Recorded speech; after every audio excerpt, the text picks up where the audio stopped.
Hey, how we doing, everybody? Welcome to another episode of the Roundtable. We've got two just amazing guys in the Bulls community. We got Ricky O with us tonight and Zachary Draves, and we got a lot to talk about. How you guys doing, man? Good, man. What a day for the Good. Bulls. The house cleaning is official. Billy Donovan is out. So we got some stuff to talk about. You guys reached out to Zach and I Mm-hmm. a week ago, maybe, to talk about this. And I feel like we got some great timing. Like, we actually got the news we were waiting for. The Bulls will need to hire a coach in addition to a new vice president of basketball operations, or whatever we're calling the GM these days. So, good timing on your part. Yeah, it's kind of crazy. That's what we were talking about before the stream. Like we wanted to reach out to you. I mean, I reached out to you like back in, I think right when March Madness started, and you were like, "Hey, man, I'm already in." I think you said you were in Indiana doing the Final Four, and I was like, "All right." I told Juan, I can't wait till he gets back, and it just seemed like the right time. And then, of course, like it seemed like everything happened right when you got back home. Like they fired AKME, and then I reached out to Zach, and then I knew Zach had people close to the situation with Billy, and then sure enough, he gets fired today. So yeah, it's kind of crazy the timing, man. I mean, are we sure? I mean, I know it said Billy stepped down. I know you said he got fired, but it's sort of. I guess you can use those interchangeably to a certain degree, but yeah. I mean, who would have thought? Who would have thought? I mean, I guess when looking at the grand scheme of things in retrospect, the signs were already there. And, it was just a matter of who would come out on top. Would it be Billy or would it be Reinsdorf in terms of who would have the final say? Because, there were all these rumblings about Michael Reinsdorf, that is the owner, was adamant about wanting to keep Billy on even after they cleaned out the front office. But turns out Billy was the smart one. So he got out at exactly the right time, and the search is on. Absolutely. Well, for anyone who watches the pod regularly, be ready for the dogs to be excited because there's a lot of big Bulls news today. So sure, the two German Shepherds will be making an appearance. But thank you, Ricky and Zach, for coming on. Two of my favorite writers. Really appreciate you guys. Zach, I always go over his Matas Buzelis piece. It was one of my favorite things I read this year. And then Ricky, I was just watching. He had a WGN appearance where he really emphasized how he still really didn't have a lot of faith in how things were going. But the Bulls did have a chance to right the ship, I would say, was kind of his general message with everything. And this is before Billy stepped down. So I do want to ask you guys before we get into the meat of like, what are the Bulls going to do, which is the overarching question here. What do you guys sort of think of as like the legacy of Billy Donovan as the Chicago Bulls coach, sort of his tenure? Because, again, he was one of the longest tenure coaches in the NBA at this point, one of the longer tenure coaches in Bulls history. Obviously not a lot of playoff success, though they did have an appearance. And no matter what, I think Billy is obviously attached to Arturas Karnisovas because of their tenure. So just when you try to summarize Billy's time in Chicago, how do you kind of think of it? How do you sort of contextualize Billy's time here?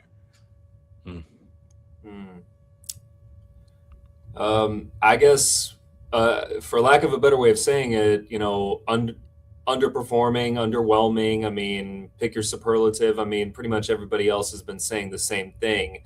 And to be clear, Billy Donovan is without question, a very talented coach, has a brilliant basketball mind, and has, certainly a Hall of Fame career, and he's earned it. And I think with the Bulls, it was just a matter of, he was a victim of circumstance. He was at the beset of an ownership that historically hasn't always wanted to switch things up or take a chance or be innovative. The Reinsdorf ownership has always been sort of stuck in their ways. And it got them success, certainly, with the dynasty run in the 90s. But you had the player caliber to be able to put that together, and a bunch of other things too. And I just think, Billy was, he had his run, he had his chance. And as you said, Michael, he took them to a playoff appearance. He did produce some great talent. I mean, Kobe White and Ayu Dosunmu in particular wouldn't be where they are if it wasn't for someone of Billy Donovan's caliber and background in development and, those sort of particulars. So it's underwhelming. It's underperforming just on the whole. But that being said, Billy Donovan, you can't deny that, he has a brilliant basketball mind and he has a fame career to his name. That's something he can hang his hat on, and nobody can ever take that away from him. Facts. I guess the first thing I'm going to think about when I think about Billy is that he took over for Jim Boylan, and what a breath of fresh air he was coming out of the Jim Boylan era. Jim Boylan could not coach his way out of a paper bag, but Billy brought so much professionalism, both in terms of like his communication with the reporters and with the players, but also just with his X's and O's. And I'll think about his adaptability, how when the Bulls were led by DeMar DeRozan, they had a very mid-range heavy shot profile, and after they moved off DeMar, it totally changed. And Billy had the team playing as fast as anyone in the NBA. This year, they were number one in the shot profile stats. So they were taking shots from the most valuable parts of the floor, tons of rim attempts, a lot of threes, almost no mid-range shots this past season. So that's what I'll think about, that, this guy was pretty adaptable to the talent on his roster. I think without Billy Donovan, we're sitting here and saying the Bulls haven't had a good coach since Tibbs. But Billy Donovan was a good coach. However, at times, I think his coaching acumen worked against the Bulls' best interest. Billy was able to squeeze out a few extra wins every season. Yes, honestly, that's the Bulls huge. really need. They probably needed better lottery chances because the teams Arturas gave him just never had any sort of ceiling outside of that first team. After Lonzo went down, the Bulls were basically in a position where they needed to blow it up, but they were delusional. And Arturas didn't want to do it. Maybe ownership didn't want to do it.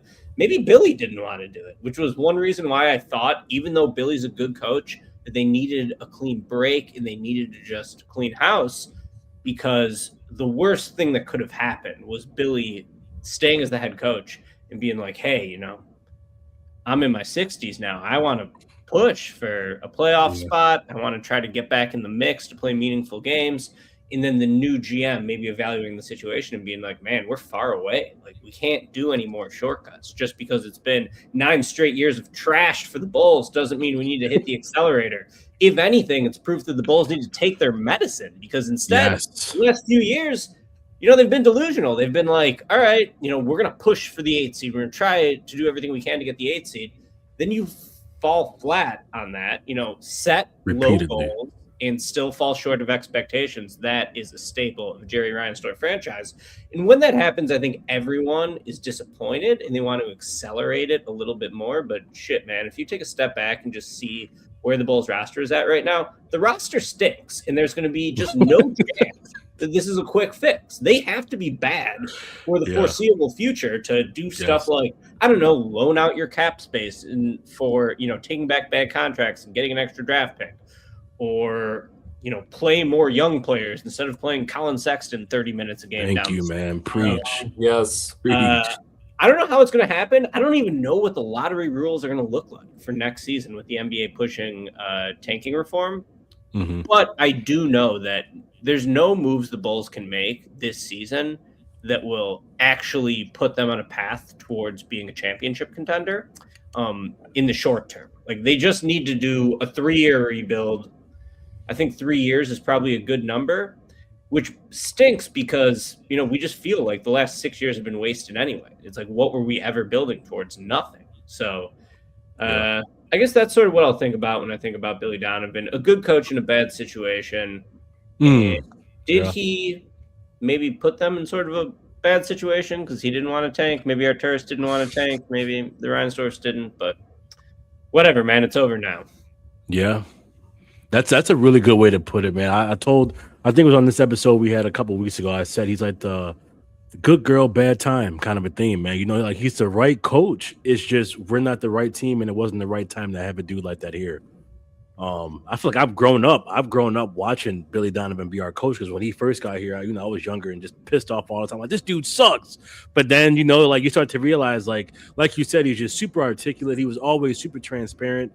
Shout out to Chris, Kayla Hoops on Twitter, but he always says, like, with Billy Donovan, whether you agree with him or not, at least he was always able to articulate exactly why he makes the decisions that he makes. So we can like harp on about, oh, we didn't like what he did here, we didn't like what he did here. But after every game, he got up on that podium and he was very transparent about why he did the things that he did. So, and you put that in comparison with a dude like Arturis, where we ain't even got to speak on that. But I will miss his professionalism for sure. But yeah, man, I am ready for a new era. So best of luck to Billy. But it's time for a new era for sure. Yeah, and I think just to put a bow on it on that, to answer my own question, I'm a glass half full guy. So when I think of Billy, I think of the fact that the Bulls had above average defenses for pretty much his entire tenure here into the very end. With rosters I was never thrilled with, having Nikola Vucevic on the back line. And then the other thing I think about is the guard play. Billy Donovan himself being a former NBA guard. You got Lonzo Ball, you got Kobe White, you got Ayo Dosunmu. Pretty much every guard that touched the Bulls roster throughout Billy's tenure at least had one sustained moment of success, if not a long tenure of success. So I think I just think about the good guard play you got with Billy Donovan, and then what Ricky mentioned, how he was pretty adaptable to the roster, despite people sort of thinking otherwise, I would say, in terms of Bulls fans at least. Ultimately, anyone who follows me knows I've been a huge Billy fan the entire time. But I'm pretty excited about the news as far as the Bulls' outlook, just because my entire thing was I respect Billy so much and think he was so articulate and think he was actually a pretty good scout of roster talent, college players himself, that I thought it would be a good move if he stepped into the front office. But I didn't want him doing a half-stepping move where he was trying to be the head coach, trying to have some power in the front office as well. I wanted it to be a clean break where he was clearly moving to the front office and having a hand in choosing a head coach, because of all people, I think Billy Donovan would actually be pretty good in terms of choosing a successor to run the Bulls in terms of head coaching candidates. But if Billy didn't want to step into the front office, I think at this point it's best for a clean break, because it seems a little odd to force him on a new front office. So ultimately, again, I'll just think of the guard play and feisty defense despite not being well equipped to do so. And ultimately, I think of Billy as a positive experience. Again, he kind of did the best, I think, with what he had to work with, which is the bottom line here. But kind of wanted to segue into the next thing here, which is I wanted Billy to step into the front office. This is an area I don't have a lot of expertise in. You kind of go off of what you see, what you hear. There are several names that have been thrown out for the Bulls front office openings here. I just wanted to hear from both of you guys. Is there anyone you think is a strong candidate? Is there anyone you really don't like that you've heard? Just because on the surface level, Matt Lloyd is a name I've heard a ton. I would be pleased with him just because he has a long connection to the Bulls, a long history with the franchise. I know that's something they trust, so I think they would give him an honest look. And I like, again, it's tough knowing exactly what he did in Minnesota, but based off of what Minnesota has done, I would think he has a pretty strong understanding of how to build a strong team. And then outside of Matt Lloyd, I don't think I've heard Mike Zarin actually mentioned as a candidate, and I don't think the Bulls would actually get him. But pretty much anyone that's connected to Boston Celtics and their success, I would be interested in taking a stab at the job. So just wanted to get a feel on what you guys think about the Bulls front office openings, if there's anyone you guys had in mind. I think Matt Lloyd really does stand out of the bunch just because of the Bulls connection. And not only was he with the Bulls for close to 20 years, but he was the guy that was instrumental in the development of players like Derrick Rose. Now, granted, that was certainly a different time in the NBA, different era. And so he had a lot different circumstances to work with. But his name really does stand out just because he knows the Bulls organization. He knows the ins and outs of it. He's tight, as far as I could tell, he's tight with John Paxson, and John Paxson's name has been thrown around lately during this whole search for a new GM, because he apparently will have a greater say, will be the ear in Reinsdorf's ear in terms of seeking out who those options were. Or who those options are, rather. But Matt Lloyd's name really does stand out just because of his pedigree. He's done it all from a scouting standpoint and just from a developmental standpoint. So I think that he would be a natural fit in that regard, just because he's familiar with the organization and he has the background and he has the receipts to prove it. So I just think, and certainly there's plenty other names that will eventually come down the pike, but for me, his name stands out for obvious reasons. Yeah, I think Matt Lloyd would be good based on what I know about him, but also, we have no idea. if Matt Lloyd would end up being a good GM. We just don't really have enough information to make an assessment of that right now. I think that it's going to be on the Reinsdorfs or, the search firm or John Paxson or whoever else is going to be involved in this process to like really tap into what his long-term plan would be if he takes the Bulls job. I would not be opposed with Matt Lloyd. I just don't know. And honestly, what I keep coming back to is Arturas seemed like a pretty good hire. They rated him from Denver's front office. He was the guy who found Jokic. He seemed to, be tightly tied to their success. And I don't think that hiring Arturas was the real disaster. I think it was just keeping him too long. Like, it became pretty clear when he went 3 years in a row without making a single trade that maybe this guy was a clown and that you had to move off him. So I think it's tough after the Arturas experience to just be like, well, just take a guy, a top assistant from a front office, from a team that's successful, and pick them, and maybe it can work out. And in a lot of cases, I do think that would be a good process. Like, just looking at the list that Shams reported, like, I think Dennis Lindsay, he basically built the Donovan Mitchell, Rudy Gobert, Utah Jazz teams that never broke through, but they were winning 50 games every year, making playoff runs. And since he's come to Detroit has been very successful. So I think he would be a good candidate. I would love to see the Bulls maybe throw their market size and their money around and try to get someone like Zach Kleinman from Memphis, who grew up in Lincoln Park in the city. And, the Grizzlies are like a small market Western Conference team. Like, building a championship level team is going to be way harder there than it is going to be in Chicago. So if the Bulls liked him, I think that would be a good name to go after. I know some Grizzlies fans are a bit fed up with Kleinman after the way that their last successful era petered out. But man, the guy got 4 first-round picks for Desmond Bane. He got a bunch of stuff for Jaren Jackson. So at least he is acting proactively instead of reactively like Arturas always was. And he's certainly not afraid to take big swings the way that Arturas was like just totally frozen, it seemed like, for multiple years at a time, not doing anything. So I think that could be cool. And then I've thrown out Daryl Morey before. And people have told me Daryl Morey sucks. He's lost his touch. That would be a terrible idea. But man, I just suffered through, late Eric Garpax and then Arturas. So I think Morey, if he becomes available for the Sixers are probably going to get swept. I know they're playing the Celtics right now as we record this. And he hasn't exactly done a great job in Philly, but I think he's got some extenuating circumstances with the Embiid situation. Signing Paul George to a max contract, not looking too good right about now, but I think like someone established like that would be worthy of an interview. And, the Bulls should be able to poach someone. They should be a marquee franchise. They're only they only seem like a mid-market franchise because that's the way the Reinsdorfs run them. So in terms of the list released, I liked that list. I think Matt Lloyd would be a good hire. I think Dennis Lindsay would be a good hire. Thank you, OG Bulls fan, for saying that it's 11 in the third. How about that? Can't believe that. So, yeah, I'm keeping an open mind about this process because I don't think we have any real insight into it.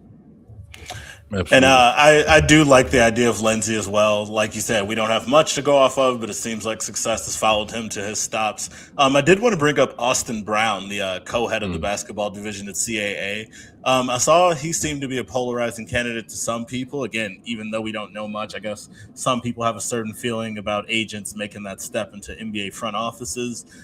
Without knowing too much about him on the surface level, I would be intrigued by that move just because Leon Rose has had a decent amount of success with the New York Knicks. I do think there's a lot of value in having those previous relationships that comes with being a powerful agent. So I was curious if you guys had any thoughts on Austin Brown if he was to be the choice.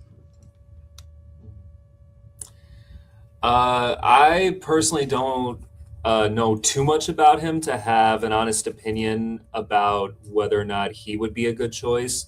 But what I will say, kind of going back to what Ricky said about Arturas, just to give him a little bit of leeway, because obviously in retrospect, it's easy to look back at him and say, oh, he was a terrible VP or GM or whatever you want to call his title in retrospect. But this was a guy who was in the front office at Denver, and not only did he bring on, Jokic and turn him into a supreme talent, but he also brought in Michael Malone as the head coach, and they won the championship in 2023. Only then for the following season for them to let him go when they were just on the cusp of the playoffs, which is neither here nor there. But I just think Michael Malone, and maybe from a coaching standpoint, maybe he could be brought on or maybe considered. I saw his name being floated around across across different outlets, Yahoo Sports being one of them, and with him helping to turn a franchise around that won 30 games when he was brought on to winning a championship almost 10 years later, and producing some great talent. And you look at where the Nuggets are right now. And obviously they're in a tight series with the Timberwolves as we speak in the first round. But I think from a coaching standpoint, he would be a good consideration at the very least. But again, to Ricky's point, we can say we just don't know, or we can't predict that anyone will be good, bad, or indifferent until we see the product at hand, until we see something going. So it's anyone's guess at this point. But what I will say, and I wrote this in an editorial early this morning for Clutch Points, is that the possibilities are there, and if the Bulls were smart, they would take full advantage of it. And it can only be up from here if they make it that way. And if it works out, if they get the right person from the top down, if anything, they got Billy Donovan to thank them for that. Yeah. Yeah, man. What I'm thinking about is, remember Arturas's first offseason here? I think he did nothing. Electric. Was it the second one? Signed Garrett Temple. And whoever they hire now is going to have to step into the fire. Like, you got 2 top 15 picks. You're going to have to hire a head coach. You have a ton of cap space. You can't just roll over that cap space. You either need to sign free agents or make trades to take back guys with bigger contracts, maybe get some additional assets back. And it's going to be such an accelerated timeline. And you got to nail this first offseason. So we're going to get a pretty good read on whoever they hire. It's not going to be like Arturas was, where he was like paralyzed for his first 12 months and then his next, four of his next 5 years, basically. But whoever they hire has major work to do right away. So I do like the idea of someone who has already been working in front office, because you're going to have to make 2 top 15 picks. So, Matt Lloyd or Dennis Lindsey, both of them should be pretty familiar with this draft class already, working for, other teams right now. And they better have a good idea of who they want to hire as a head coach too, because the coaching carousel is going to move pretty fast. I think the Warriors are likely to have an opening. So yeah, whoever the Bulls hire, got to step into the fire. You got to make a bunch of decisions real quick. And I think that Cowley said that, he expects the Bulls to have a GM or president of basketball operations around the time of the combine, which I think is like May 11th and 12th. I'll be there covering that. So that'll be fun. Always one of my favorite events to cover. But, by then we'll know the lottery is May 10th. So we'll know if the Bulls moved up in the lottery by that point. So yeah, all this is going to be happening real fast, and it's an important offseason to say the least. Absolutely. Yeah. Oh, go ahead, Zach. Oh, no, I was just going to piggyback off of something Ricky said about, just the style and the approach and the mindset of Arturas and the Reinsdorf ownership. There's this proverbial thinking that the Bulls are somehow this franchise that is just strapped for cash, or they're financially bankrupt, or they don't have money to spend. When the truth is they do have money to spend. They have all that cap space that's available to aggressively go after free agents and the like. They just chose not to do it. I mean, during this whole season, there have been all these rumblings about Giannis and Zion and Ja Morant and all these big-time players that were looking to be traded. And if the Bulls would take a chance at, signing them, or at least considering them. And then you had people say that the Bulls are, just not in good financial shape to be able to take a chance on those guys, because they're going to ask for a greater contract. They're going to, ask for more money and the like. But the truth is the Bulls do have money to spend. They just choose not to spend it. There's a difference between there's kind of a difference between bad owners and cheap owners. The Bulls historically have been cheap owners. They have a cheap ownership that chooses not to spend the money. And it is crunch time. They do have to find somebody in record time, and they do have to be aggressive in this offseason at every which way turn. And they do have to look into the free agent market. They do have to see who's there. They do have to, look and really think long and hard about who they want to keep and who they want to turn loose. I mean, if you ask me, you got to keep it. If you ask me, you keep a guy like Leonard Miller and you keep a guy like Rob Dillingham. They don't cost a whole lot. They've shown you what they can do, and you get rid of the Colin Sextons of the world because for much as on paper as good as he was, when he, especially toward that tailor end of the season, he just wasn't all he was cracked up to be. But you do keep a guy like Leonard Miller and you do keep a guy like Rob Dillingham that have shown you their talent and have been able to finally have the freedom to be able to just go out and play, which they weren't able to do in Minnesota. So you do have potential there. Top 15 draft picks, as was mentioned already. Just the potential is there. They just got to go for it. Absolutely. Yeah, and you kind of segued into what I wanted to bring up, which was I saw, again, Abe, I think OG Bulls fan said talk Abe's free killing agents. He wanted us to bring up free agents. You kind of went into that. The Bulls obviously have a ton of cap space, so there's a ton of different ways they can go with what they want to do here. It's tough because I think they should focus so much on, again, rookies, sort of developing their young guys.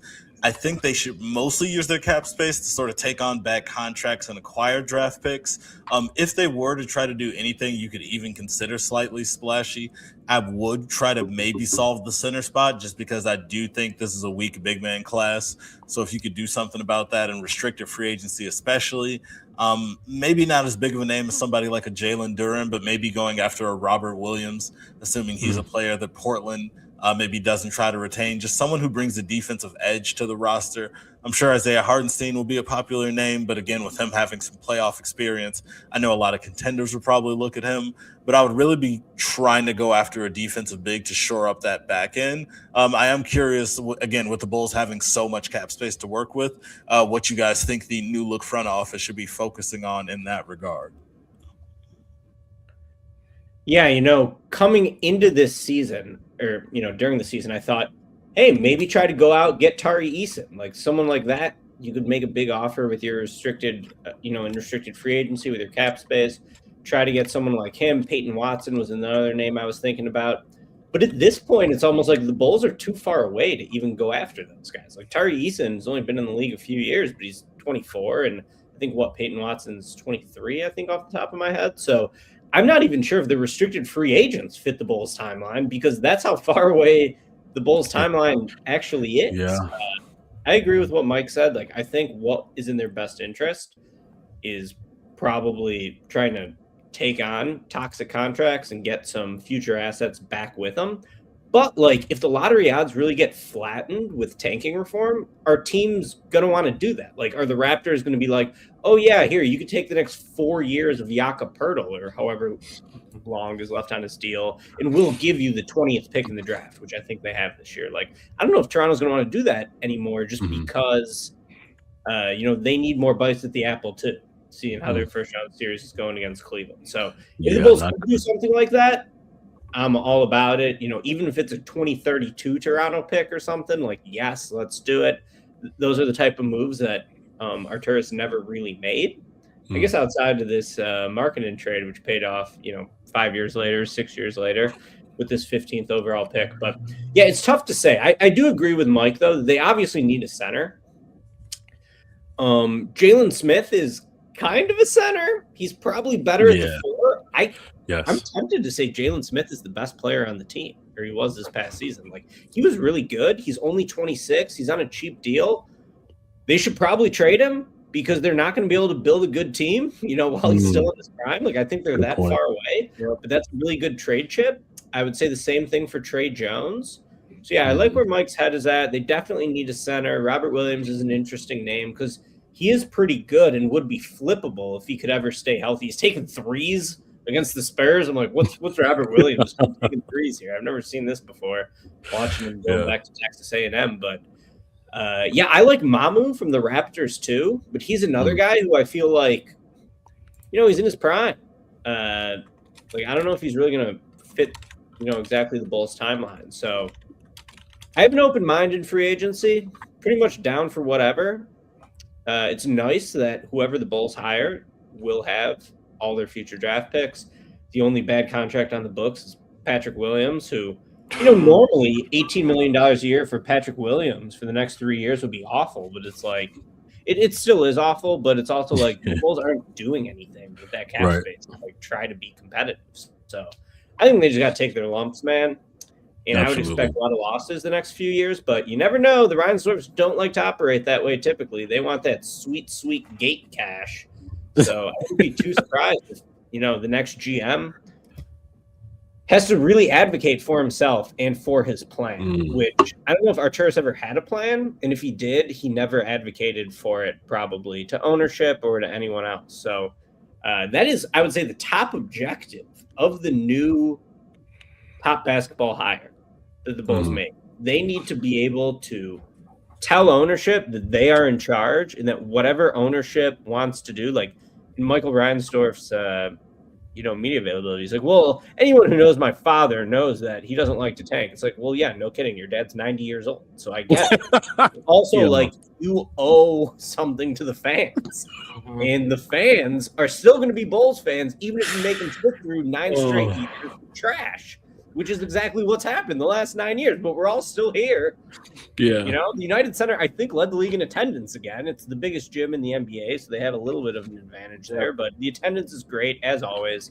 Bulls fans deserve better. They're such a dedicated, wonderful fan base. Absolutely. And they're going to be here through thick and thin. So no more shortcuts. You got to take your medicine, whatever that looks like in this new era of the NBA. And, I don't think there's going to be a quick fix. Man, I love what you said there about we just got to take our medicine, man, because I don't know if you've seen the timeline this season, man, but we've talked about it on multiple episodes. Like, this is probably one of the craziest seasons that I've witnessed as far as the fan base and just the vitriol of amidst we want the team to tank or people who don't want the team to tank. So I'm right there with you though, man. I just feel like it's been a long time coming for us to finally just take our medicine and realize it's okay to not be okay. We have not been good for a long time, but you got people who were just being delusional about it and saying that we're a lot closer than we were, which led us to making some pretty bad moves. But I feel like now we have no choice but to take our medicine, hopefully. But no, I hear you loud and clear, man. That's some good stuff. Yeah, and the United Center is just the cornerstone of Chicago in so many different in so many ways. And the Bulls fans are very loyal. They're very dedicated. The only thing is that the Bulls are a franchise. I mean, every franchise does it to some degree or another, but the Bulls really do rely heavily on nostalgia to keep them going. There's a lot of throwbacks. There's a lot of, emphasis on the Bulls of yesteryear, certainly going back to the Jordan years. So the Bulls are kind of stuck in time, which is, very fitting for the Reinsdorf ownership. They're kind of stuck in time and refuse to adapt. At least to Ricky's point earlier about adaptability, you had Billy Donovan who was willing to adapt to the way the game is played, whereas the Reinsdorfs historically have never been that way. And excellent at marketing. That's, as OG Bulls fans says, the Bulls are really great marketing franchise, one of the best, if not the best. But I agree, as far as free agents go, you do got to get a big man. You do got to get a guy who is really solid on defense, who can protect the paint, good at rim protection, someone who's aggressive, because, you look at who they had post Vooch, you had Nick Richards, you had Gershon. If I had to pick as far as a guy to keep, honestly, I wouldn't keep either one of them. But if I had to choose to keep one over the other, it would have to be Nick Richards. But you put him as a backup. You have him come off the bench. Just because he's a little bit more aggressive. He protects the rim a little bit better. You know, he can get up and down the floor, whereas Gershon can't really do that. And honestly, I think Gershon wants out of the NBA, at least from what I've been seeing and what I've read. Or maybe he doesn't really want out of the NBA. I mean, take your pick, I guess. But he just doesn't strike me as the type of guy who would, you know, stick around for the long haul. It's certainly not a guy that you would build a team around. You know, Zach Collins, I mean, yeah, he was injured for the entirety of the year, or at least a good 80% of the year he was injured. But when he's healthy, he was really good. And if anything, Zach Collins brought something to the game that Vooch didn't. He brought a fire. He brought a passion. He brought aggression. You know, he was versatile. He could attack the rim. You know, he could crowd the paint. I mean, he played with a certain fire that Vooch didn't. And if we're going to be honest, toward the first half of the season, by the time Vooch left to go to Boston, he was ready to be out anyway. I mean, he had said it himself that he was ready to get out of Chicago. But yeah, you got to go after a big man. You have the cap space to be able to do so. There's some great options there. You know, maybe Mitchell Robinson could be another one from the Knicks. Someone who can crowd the paint and is very defensive oriented. You know, Jalen Duren, maybe, you know, he's young, you know, he can be a franchise player, you know, great at protecting the paint and whatnot. So you do have options that are available, you know, and that works to the Bulls' betterment. So we'll wait and see. Absolutely. And yeah, I like Zach Collins as well. Back when he was healthy and we still had Vooch on the team in Chicago here, I think I advocated for Collins to even start over him just because the numbers look pretty good at times with like Collins, Giddey, and Matas as a three-man unit, I think. He just put up a good fight defensively, but my whole thing with Collins is I'm just out on him because I think, again, we see it, the guy just can't stay healthy. If he's coming back on a decent deal, I don't think there's any problem with that. If there's like everyone's healthy and I have my pick of them, I definitely would rather have Zach Collins than Yabusele or Nick Richards for that matter. I like the archetype of Nick Richards, just not what he brings. I would like someone who was a little bit more offensive oriented while still bringing that shot blocking ability. But yeah, I do think big men is sort of where they should focus the bulk of their money if they're going to try to spend and not just go asset collecting. But something I want to move towards, we did talk about the front office, but obviously we started the episode talking about Billy Donovan stepping down. And something I get, being known as a little bit of a Billy Donovan defender, is things will be so much better once the Bulls have a new head coach. And the stupid phrase I always like saying is the chef is only good as his ingredients. So I think if we see the same roster, you're going to see a coach have the same struggles that Billy did. But the Bulls do have a chance to make a hire that changes the way the Bulls play, maybe connects with Giddey and Matas a little bit differently. So, of course, I was curious if you guys have any favorites or just any direction you think the Bulls should go in terms of coaching candidates. I wrote about this today for RoundtaBull, where I went over 6 names, guys who I think would be interesting. Pretty much my favorite candidate, and again, no one has really, I don't think, connected the Bulls to any names for sure yet, but Sam Cassell has been an excellent assistant coach for years and years now. Someone who was obviously a great point guard and player himself. I would be very interested to see how he aids Josh Giddey's development specifically. So I'd really be interested in Sam Cassell from Boston. And then outside of that, I would also be very interested in Chris Quinn. He's the associate head coach in Miami. Anyone that's worked under Eric Spoelstra for a long period of time, I think, has my attention. And I would be interested to see how he looks with his own team, given that he's also 38 years old, I believe. So I would like to see the Bulls go young if they could with head coach. But I was just interested to see if you guys had any idea in terms of names or just general direction that the Bulls should go in terms of their next head coach here. Well, Michael, I like your suggestion of, you know, Sam Cassell, just because he's been waiting in the wings for a head coaching job for such a long time. And anyone coming out of Boston is really, you know, somebody to consider just because of where Boston is at. And another one that I came across that I think would be someone to consider would be Taylor Jenkins, maybe from Memphis. I mean, he was able to turn Memphis around get them to, top seeds in the playoffs for a number of years, and developing, the likes of John Morant when he was healthy, albeit. But I would consider somebody like that. As I mentioned earlier, Michael Malone would be someone to look at as well, just because he brings,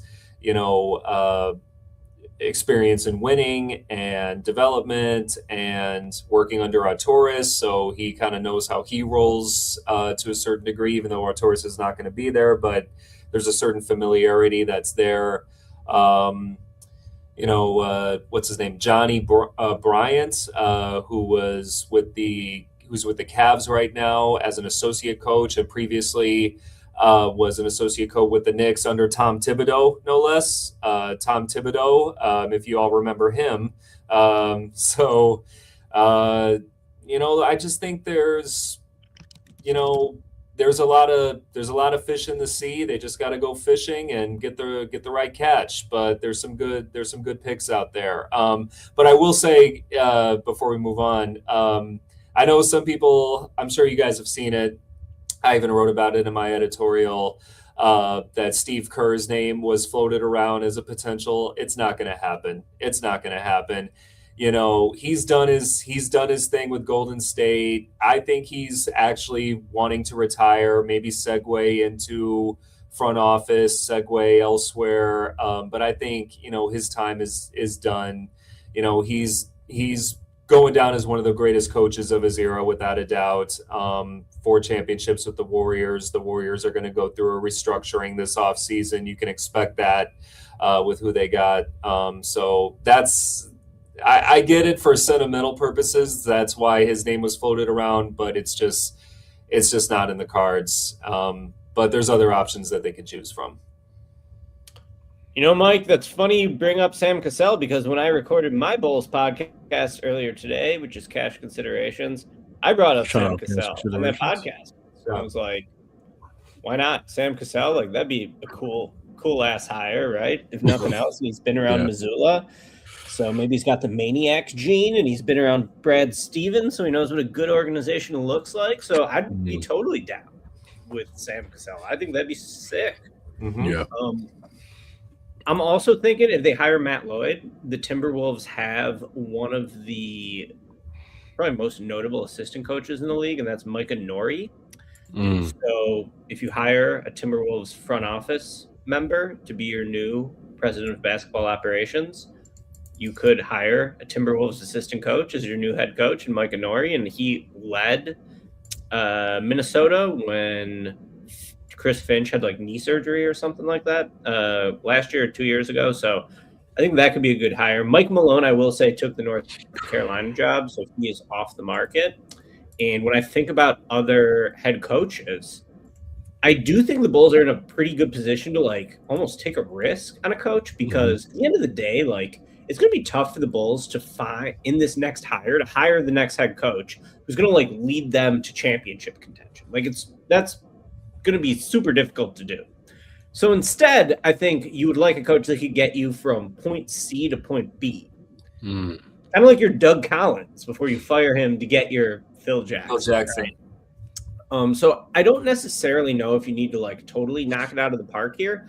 With that being said, I think Charlotte found a keeper in Charles Lee, who seems like he could be their long-term head coach for a while. So I'm not opposed to a first-time head coach. And I think that there might be more upside in that. Also more risk that they could be bad. And now maybe it's not as beneficial to be bad if they flatten the lottery odds. So, yeah, there's a lot up in the air, but I'm down with Sam Cassell for sure. Johnny Bryant, he was a Bulls assistant for years, wasn't he? And I was thinking a couple of those other names. I was thinking Chris Quinn was with the Bulls, but he wasn't. Chris Quinn. Googled that, and it doesn't appear that he was, but The Athletic had a good article of just like first-time head coaching candidates that they published maybe like a week ago or something, and all those names are on there. So, yeah, I got an open mind for the coaching candidates, and really it's just about the general direction of the team. Like, is the team going to be self-aware?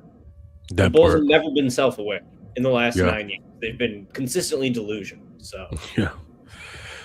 We did get a comment bringing up something I was going to bring up. I put him last on my list between the 6 coaches, but John Shire, I've seen rumors, I don't think from anyone like dependable, but there have been rumors, obviously being a local guy. He has a great history. He's done a great job with Duke in a limited amount of time with what he has there. What would you guys think of Shire getting an opportunity in Chicago? Obviously, it's tough to project how that college to NBA jump goes. Not everyone is going to be the next Brad Stevens, despite it seeming that way. But I do think John Shire connects with young players well. I do think with the Bulls having 2 top 20 draft picks in a great class, he would be an interesting look. And then obviously there's no way of knowing, but if the Bulls were to get Cam Boozer, it would obviously be extremely interesting to have a sort of duo where you're bringing in Shire and his top player from his last successful year. But just in general, if the Bulls were to go to a college coach and try to bring in Shire, I was curious how you guys think that would work out or what that would look like. I mean, anything is possible at this point. I mean, like there's a lot of, if you look at the way the college game is played compared to the professional game, there is some overlap that's there that didn't exist, certainly in Billy Donovan's day, as far as, pre-NIL and, certain analytics that are now being woven into the college game that kind of mirrors the professional game to a certain degree. But I do think that, John Shire, he has a way of developing talent. I mean, you mentioned Cam Boozer, who's going to be a top draft pick. He's a very defensive oriented coach. He mirrors Billy Donovan in the sense that, he's very adaptable to the way the game is played. So you need some versatility, and versatility goes a long way in the NBA, as we know, both on the floor as well as, on the sidelines when it comes to coaching. So, I mean, I can see it, happening from that standpoint. And, he could relate to the players a little bit more than coaches of an older generation. So there's a closing of the gap from a generational standpoint that can fit nicely with a young Bulls roster. But then again, there are the trade-offs and the flip side of it, which is, he doesn't have any NBA experience. And, even though the game has changed from a college standpoint, it's not the NBA still. The stakes are much higher, the talent is greater, and so forth. He would be leaving. Another trade-off is that he would be leaving Duke to go coach a rebuilding Bulls team. Even though the Bulls are a marquee franchise, he's leaving a storied program in Duke that is well paid, very high profile, has a lot of prestige to it. I mean, so many guys can hold the title of being coach of the Duke Blue Devils and follow in the footsteps of Mike Krzyzewski, right? So, and this is a guy who played under Mike Krzyzewski too. So I think there's a trade-off in that regard. But do I see it? But again, could I see it happening? Yeah, I could see it happening. It's not going to be success right away. As Ricky said earlier, you got to get a coach that's going to be willing to start from scratch and appreciate the process of starting from scratch.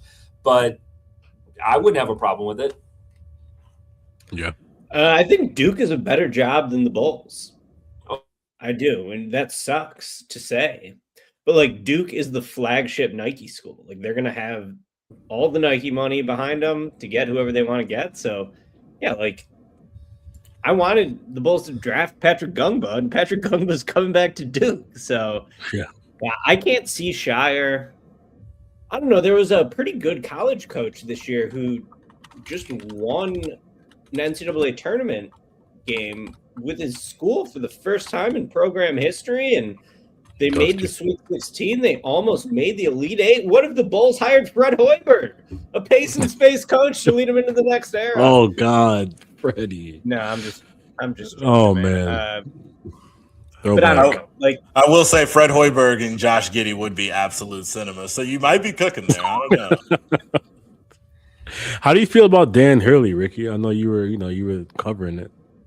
Dan Hurley, yeah. I asked him some questions at the Final Four. I got a soft spot for Hurley. Hurley turned down $70 million to coach the Lakers when they had LeBron and Anthony Davis, and he is not going to be sitting through a long rebuild for the Bulls. So I would say, like, Bulls fans, adjust your expectations, because this is probably, you got to lose a little bit more before you're going to win. So I think The Bulls are not going to have a quick turnaround here. If they try to have a quick turnaround, they're almost certainly doomed to fail.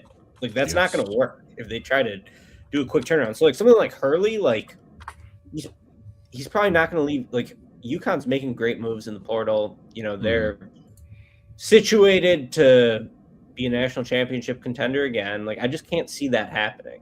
Yeah. So, like, even like, I would be kind of surprised almost if Todd Golden took the Warriors job, which is crazy to think. But, you know, we'll see how that one plays out. Kevin O'Connor reported that the Warriors have some interest in the Florida coach, Todd Golden. So, I don't know, but I'd be open to a college coach. I don't know what college coach it would be off the top of my head. I can say with confidence it will not be Dan Hurley. And I would be shocked if it's Shire. Maybe Shire will be the Bulls head coach one day. Not going to happen right now, I don't think. So, yeah.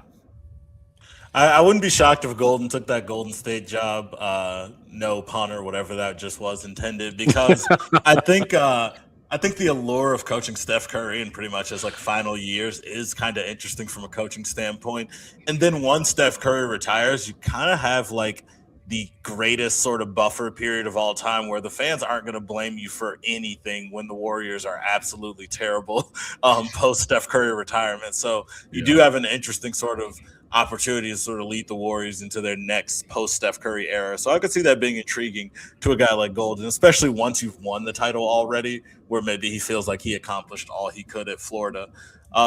But something I did want to sort of bring up is that I did like that Ricky said it's not going to be a quick rebuild. A lot of fans don't understand this probably is the start of a long rebuild, just because the Bulls have kind of false started on their rebuild so many times, so to speak. I do think the quickest they could do it is a 2-year rebuild and not an actual rebuild. I could see the Bulls absolutely knocking the draft out of the park this year, getting a pretty good 2027 pick, and then maybe they're a feisty play-in team, in 2028. But the more realistic thing is this will be 4 or 5 years of them stacking assets and sort of figuring things out. So someone brought up earlier, I think it was in the Discord today, about hiring a head coach and sort of front office from the same team, as we sort of discussed today a little bit already. I do think there's a lot of possibilities there with a guy like Ricky mentioned, with getting Mike Inori and maybe Matt Lloyd. I don't think Mike Zarin would ever leave the Celtics, but again, bringing someone like him in with Cassell would be interesting. And then just because we didn't mention them at all, I like Sean Sweeney a lot. I wrote about him a lot. He's the associate head coach of the Spurs, has some success with the Dallas Mavericks when they made the finals. I think he would be interesting. And I know the Spurs have a front office member, Dave Tellep, who was mentioned in Sham's notification as sort of someone who's on the Bulls' radar. So there's a lot of sort of 2-3-man duos, that the Bulls could sort of go with that I think would at least have everyone on the same page, which is, I think, was the main issue with the Billy AK partnership there. They always spoke about sort of being on the same page, but I don't think they ever were. And Billy Donovan's Derek Queen comments that always seemed kind of cryptic to me, they always sort of stood out as seeming like maybe everyone wasn't quite in agreement. It was just a lot of nodding and maybe a lot of yes men at the time. So I do want to say, as we get closer to the draft here, whoever the Bulls bring in, head coach, front office, they're all going to have to be on the same page about sort of how they develop this next great Bulls team. At 9 and 15, assuming the Bulls don't get lucky, because that's usually what happens around these parts. I did just want to ask you guys if there are any prospects that you're eyeing for the Bulls that you really would think help turn things around, or the type of guys they should be looking at. This is an interesting draft class in the sense that Bulls are looking for a big man, not a lot of great big men. The Bulls need to probably go younger. There's a couple interesting prospects who are older. So I do want to know if the Bulls were to stay at 9 and 15, curious what you guys would like them to do and sort of where your head's at as they head into the draft lottery. I mean, honestly, you to your point, Michael, there's not really a whole lot of great big men out there, but I think the biggest thing that they need to do is get those guys that are very versatile, who can score, who can rebound, who can push the tempo, who do have a little bit of size and depth to them, and, can play defense as well. So defense really has to be their bread and butter when it comes to who they choose to draft. And, they got plenty of guys that can score already. They got plenty of guys who are athletic. They got guys who, who can shoot the three.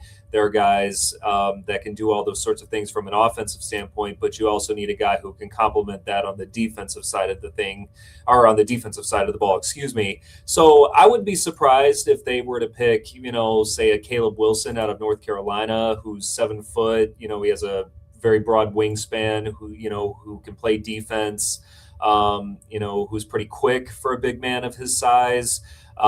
Maybe Nate Ament from Tennessee, somebody like that who's projected to be the 15th pick, who can provide a lot of length and size and can space the floor as well, which complements, guys like Modest and Giddey and so forth. So I think the potential is out there. I mean, it may not be the most ideal draft pick that they would like, just in terms of what they actually need. But, with the right coach and with the right front office who are on the same page and on the same accord when it comes to developing young talent and meeting them where they're at, anything's possible from that regard. So I think from a draft standpoint, you go after guys like that who bring a little bit of depth, a little bit of size, a little bit of length, and who can match that with a certain element of quickness and versatility. And then again, it just goes back to who's at the top. Nice. Ricky? God, Caleb Wilson would be awesome, but he's going no later than the 4th pick. So, I mean, I'm tempted to put Caleb Wilson at number 2 in this draft. Yes. Behind my boy Cam Boozer. Yes. I'm a Boozer guy, so we'll see how that works out. But it would be sick if the Bulls could jump up into the top 4 because you would be guaranteed of landing a really good prospect. If not, you're going to have more good players on the board at number 9 and number 15. Covering the Final Four, I was around Michigan for the Big Ten tournament, for the Sweet 16 and the Elite 8, then for the Final Four in the National Championship. I got hooked by Adai Mara, who I was talking to throughout that run, and he's 7'3" with a 7'7" wingspan. I think that, similar to the way Zach Edey and Donovan Clingan rose up the draft boards after their 2024 National Championship game, Adai Mara is going to be set to do something similar. He is a really special passer for somebody that size. His ability to throw outlets and hit-ahead passes was like the best show in college basketball this year. And while he's not going to have a lot of coverage versatility because he's a little bit lumbering as a big man, I think drop coverage is still an effective form of coverage. And especially if you put some good defensive guards in front of him, Adai Mara should be able to protect the rim real well. On offense, he has some post moves and some touch in close to be able to score. His passing ability is really special, like I said, and I think that gives him more offensive utility. Really bad free throw shooter, not a three-point shooter. Those two things scare me. But when's the last time the Bulls have had just a giant center? And I think Adai Mara is that guy. I don't know if he's going to make it to 15 after how well he played in this March Madness run. So I would be tabbing Adai Mara as my personal front runner for the Bulls at number 9. Then at 15, you got a bunch of good options. Deep guard class. I hope they don't draft Nate Ament. I think Nate Ament sucks. That's just my 2 cents. He's like so thin and so far away. And he just seems like the type of player that Arturis would love. Like a toolsy, tall, skinny wing who can't actually play basketball. Now, of course, Nate Ament might be really good 5 years from now. If he turns into a Jaden McDaniels type of player, delete the footage of me saying this. But I think that's possible for sure. I just think, he's going to be a little bit further away. And, hey, the Bulls are far away. So maybe now I'm talking myself into Nate Ament if he was to make it to 15. But, yeah, I think there's a lot of interesting guys. A couple guys I like. Jaden Quaintance out of Kentucky. Barely played this year at Kentucky, but when he was at Arizona State 2 seasons ago as a 17-year-old freshman, looked like the second coming of Bam Adebayo, a total freak defender, long arms, strong chest, great mobility. Can't really do much offensively, and this year Kentucky was a complete wash for him. So that would require a leap of faith to take Jaden Quaintance, but I expected him to be a top 5 pick coming into the year. I think he rushed himself back from a torn ACL, and I don't really want to make any evaluations of him based off the 3 or 4 games he played at Kentucky while injured this year. I think he could be a good pick. Any of these guards, there's a lot of good guards available. Yeah. How about Ibuka Okori out of Stanford, who that's a new name for me. Top 100 as a recruit coming into the year and was just an absolute demon with the ball in his hands. Just a walking paint touch, blazing speed, tight handle. He's got a floater, super duper productive. I think that if he stays in the draft process, Corey would be a pretty interesting selection at number 15 overall. This guy's a little bit older, so it may deter the Bulls from taking him. But one of my favorite players in this class, Iowa point guard Bennett Sturtz, I think he would be a good pick at number 15. Reminds me a little bit of Ty Jerome, who always grades out as one of the best players, role players in the league in the analytics. Just a nasty shooter, and the ball just goes in when Bennett Sturtz shoots it. I just think he's a very additive player, very good in the pick and roll. In Iowa, he played at a very slow pace, so I'm excited to see what he looks like in a faster-paced NBA system.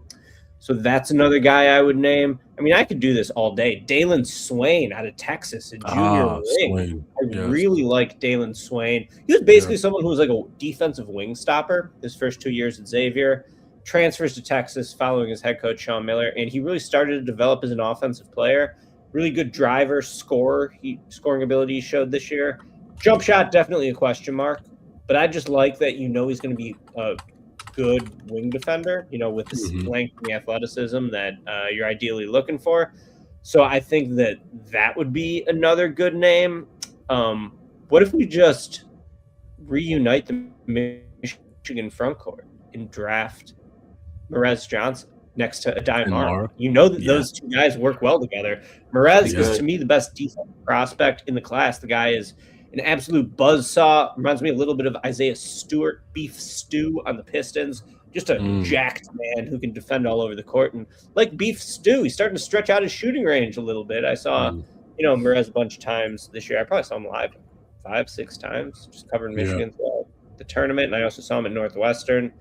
And I think he's going to shoot it eventually. Not, he's a little short for a big, but what if he's your 4? Immediately adding toughness, length, with him and Mara, that'd be pretty dope. So, those are a few guys off the top of my head. I'm bummed that Gungba is going back to school. I'd give a shout to Chris Senak out of Houston. I do think he's pretty far away, but he actually reminds me quite a bit of Jalen Smith on the Bulls, where he's like sort of a space cadet big man who can rip shots and like has really good length and good tools if you could actually get him to improve his feel for the game. And that should come with more experience as it is. LeBaron Philon at 15, that could be cool. And I've been banging the drum for Mikel Brown out of Louisville. Yes, sir. Thank you. I was waiting for it. You'd have to take him at 9. And then I'd be scared about worrying or missing out on Mara. There's a couple things I'm worried about with Mikel Brown.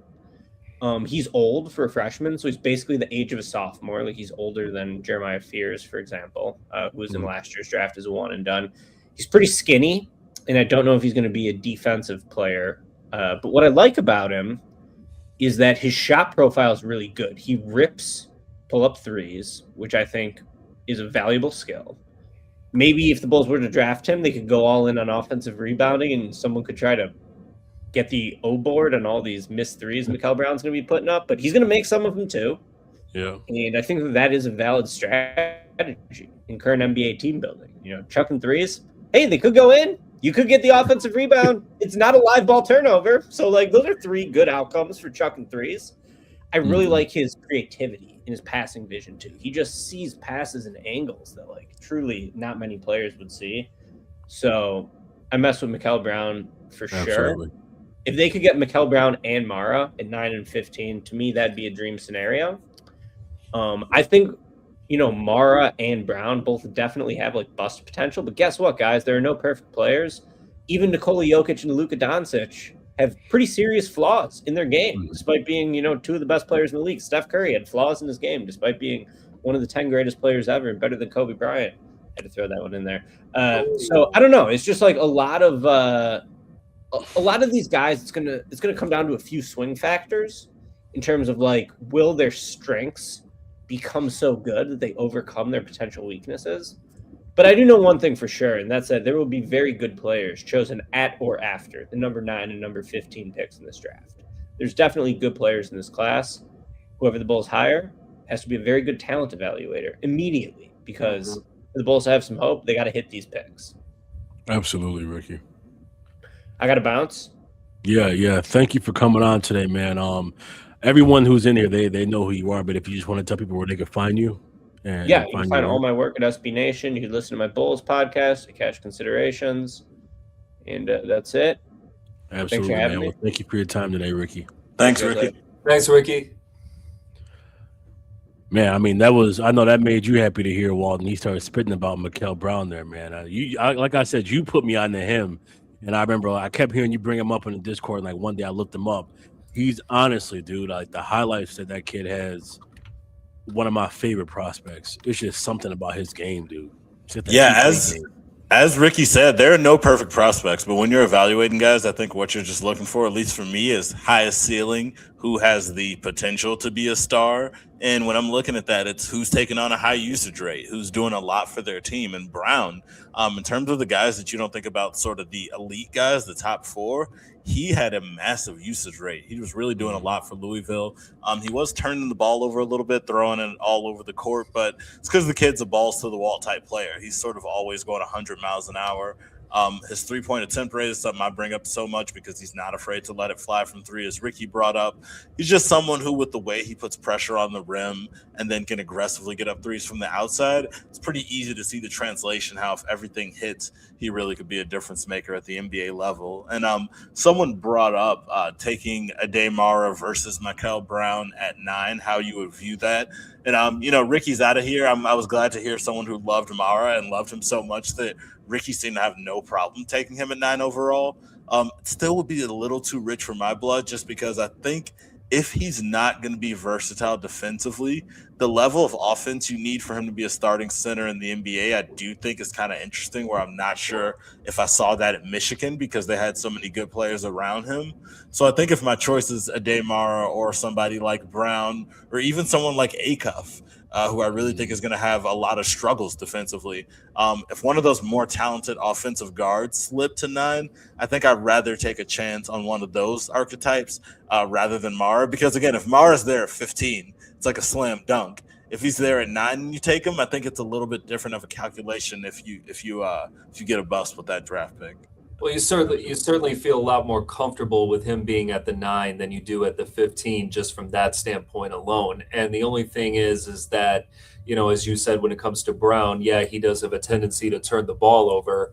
And if we're going to be honest, he kind of is somewhat of, very similar to both Modest and Giddey in that regard, who are very balls to the wall type of players. Certainly Modest is, but they do have a tendency to turn the ball over too frequently, and that ultimately derails the offense. So, he complements them in that regard, but then also when he's good, he's really, really good. So the 9, if he or any of those other guys are at the 9, you have a better chance with them than you do at the 15. So, but again, the versatility does go a long way. So as I said earlier, you need a guy who can play defense. You need to have a guy who has a lot of strength, has a lot of length to him, and is also quick getting up and down the floor, can spread the floor, can shoot, and can shoot from all spots on the floor as well. As Ricky was right, there is no perfect draft pick, but there's a lot of potential, and that's what makes this draft class in particular so unique. I mean, keep in mind, in the Final Four, there were 10 draft prospects in the Final Four alone. So, there's plenty of fish in the sea. Absolutely. Mike, did you have anything else for Zach here? Yeah. Just before we get out of here, I did want to bring a little dose of negativity because that's what people expect from a Bulls content. So it's like 80%. It's 80% negative, 20% positive. We covered the 20% positive. We did, man. Yeah, we got to cover because Ricky didn't do too much negative, and that's what people sometimes expect from Ricky when he comes on stuff. So I'll cover for him here. Just in terms of the head coaching vacancy, the front office vacancies, and I'm not even trying to be funny. Just and if there's no answer for this, it's fine. But I was thinking the other day, like, man, the Bulls pretty much have a great opportunity. I think I was talking to my dad about it. It's pretty much like have fans happy. Like, if you do a great job with these hires, everything looks good before any moves are made, the Bulls are on the right track, and you can say they made the right moves. Is there anything in your mind that would qualify as a bad hire Whether it be the front office or the head coaching vacancy. I was just interested because that was something I've been talking to people about. Is there any move where the Bulls make the hire and then you go, oh no, same old Bulls? Or you're like, I'm not sure how this could work out. Because as of right now, it seems like almost any move the Bulls make in terms of the hire is going to be received positively from some section of the fan base. So I was just curious if there's anything you think would have the opposite reaction. I honestly can't think of anybody off the top of my head. I guess if they were exact clones of Arturas and Billy Donovan, or at least, Billy Donovan, of the last 6 years or so, not Billy Donovan in his totality, Michael. I know you're a big Billy Donovan fan, so we're not talking about, everything that he brings to the table. He's a Hall of Fame coach, and rightfully so. But honestly, I think the Bulls, they just got to be very strategic. They got to be intentional. They got to be, Doc Rivers. I don't know. Doc Rivers, he had his chance. He does bring a lot to the table as far as getting to know the players, and he has a great understanding of the game, being a former player and whatnot.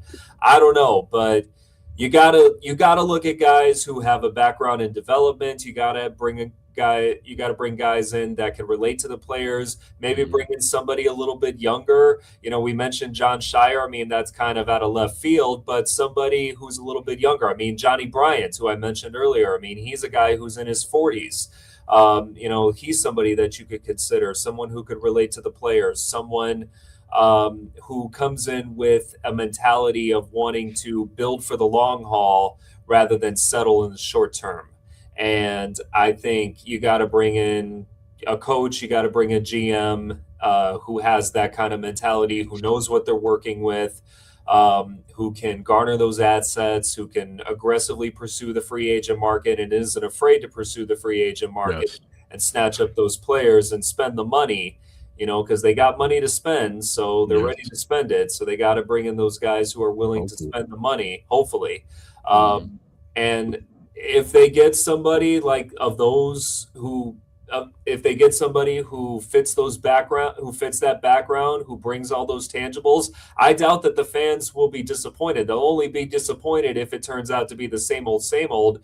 But for now, I think Bulls fans are just willing to give whoever a chance and see how it goes. Absolutely. Yeah, I think I would agree, and I don't think, same as you said, Zach, I don't think there's any name that I would necessarily say bad hire or anything, especially when it comes to that front office role. Matt Lloyd, the reason I like him is he has a past history with the Bulls, which is a reason I would kind of hate somebody being considered for a Bulls job. But when you're talking about the front office, I think having that familiarity is important.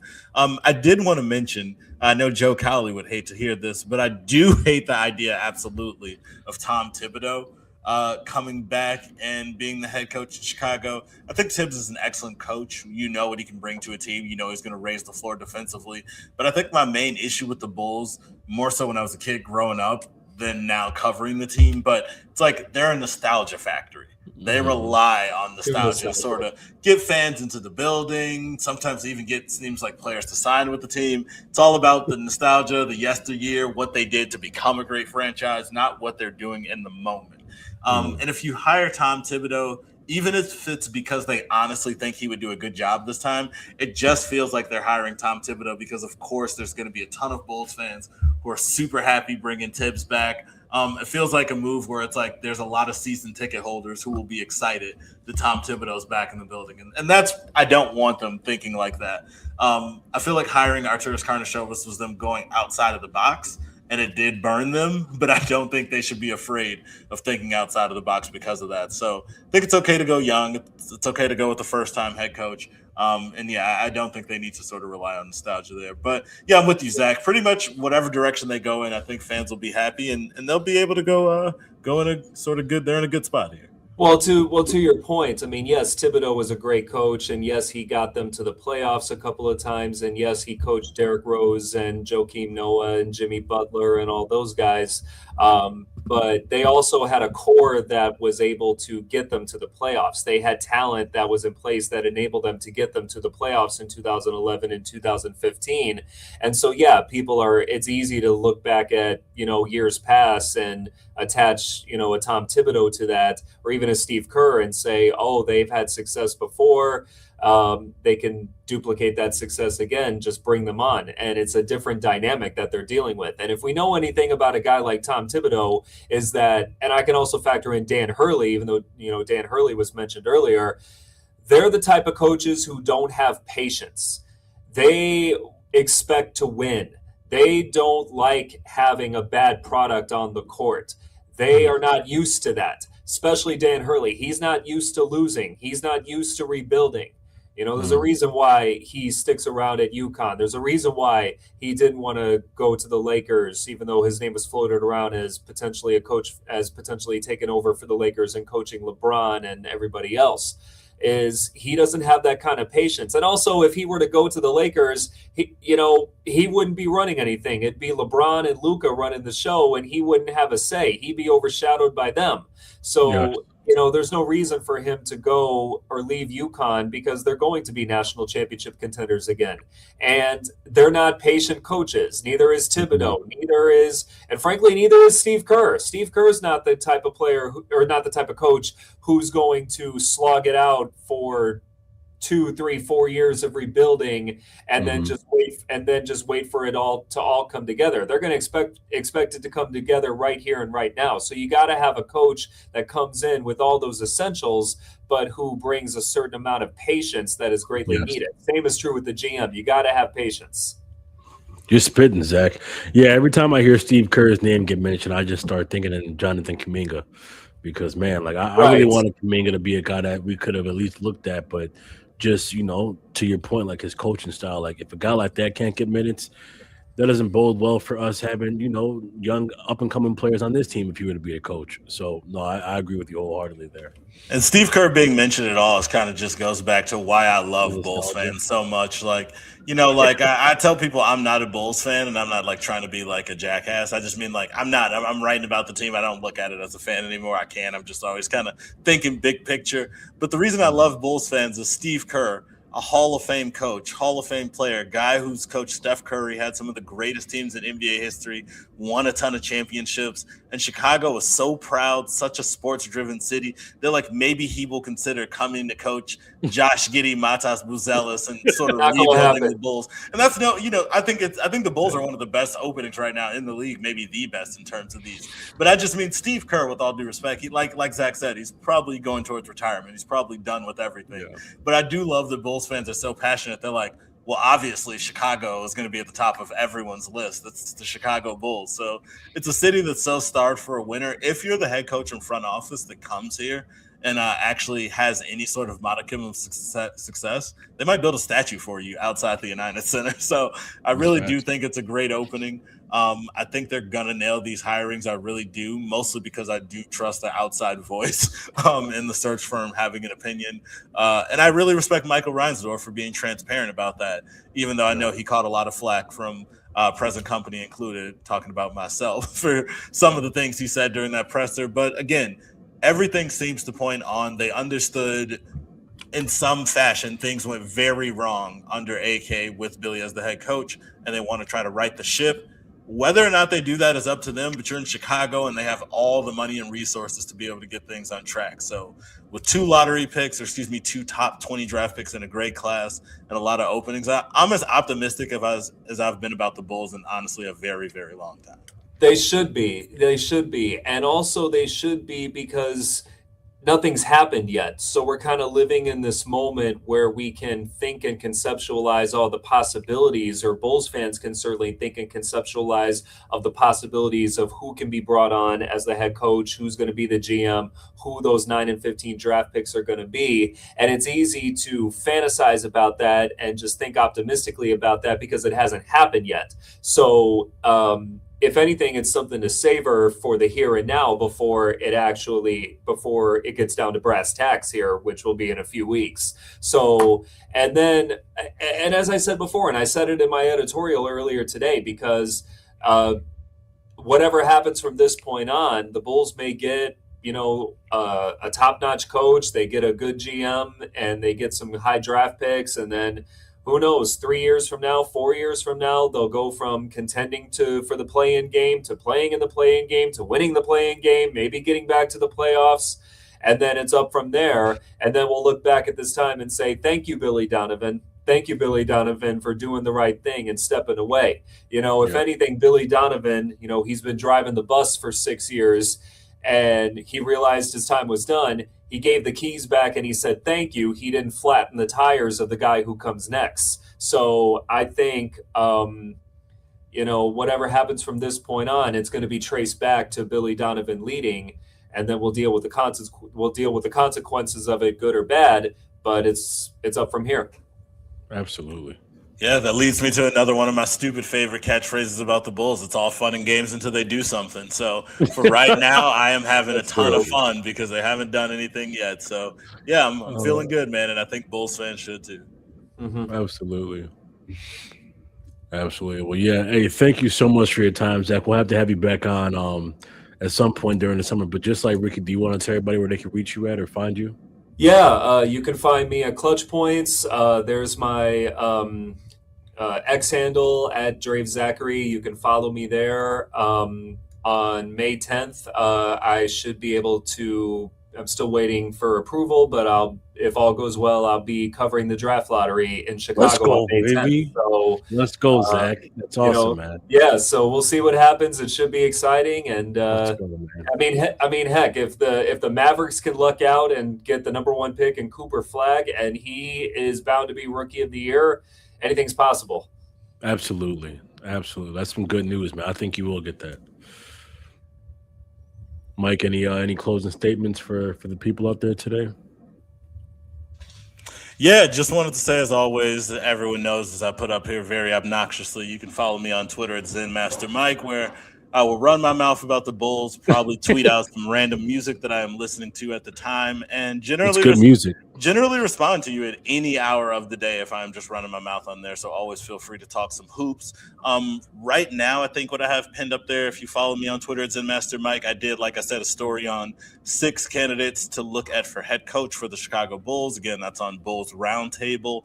Shout out to Gavin Dorsey, who does a great job with the team, and my guy Kevin Liu, who has some great work over there. But in the article about the 6 head coaching candidates, I talk about a lot of the guys that I talked about today: Sam Cassell, Kevin Sweeney. I also talk about Wes Unseld Jr., who has a very strong chance of just being sort of the built-in head coach. So someone asked the picture behind me. I believe that is Anthony Hopkins from The Road to Wellville. I have a lot of friends who are really big into movies, film critic type people, and I honestly don't even know Road to Wellville. I know who Anthony Hopkins is. But yeah, it's really funny. That picture is placed right behind my head every podcast, and I never think about it. So shout out to Abe. Very triumphant, man. He must have heard about the Bulls news. I'm sure our guy Kurtz, who I think has seen every movie imaginable, despite being a very young dude, will know exactly what that movie is. So I'm going to ask him about that later on today. But Zach, really appreciate you coming on today, man. Hope we can have you back on maybe after the draft lottery or after the Bulls do something, which is a scary thought, but we will have a lot of great things to talk about. So thanks again, man, for hopping on. Thank you guys for having me. Great to chat with you, and looking forward to the next time. Thank you so much, Zach. God bless, man. All right, Chicago Bull. We'll see you next week. Thanks for coming in tonight. Much love. Peace.